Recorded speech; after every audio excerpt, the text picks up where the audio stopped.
The CDC says the flu virus crossed into being an epidemic this past week. Combined with a flu shot that's already been declared not as effective as most years, the agency has warned this flu season could be a severe one. In its weekly Flu View report, the Centers for Disease Control and Prevention said 22 states, mostly in the Midwest and Southeast, reported a high level of influenza activity.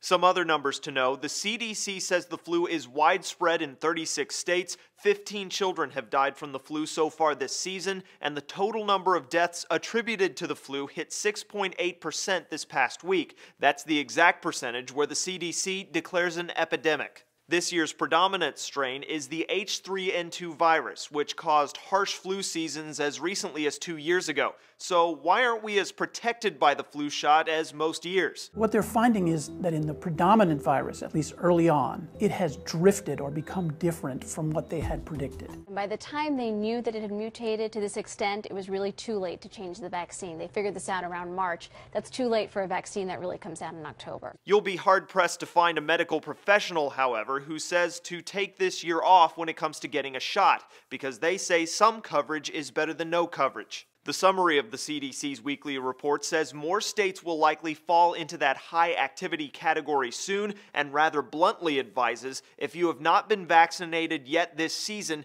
get vaccinated now. The head of Johns Hopkins Office of Epidemiology and Infection Prevention pointed out children and the elderly are more susceptible, and if nothing else, she told the Washington Post, average adults getting a shot are in essence protecting those that are vulnerable.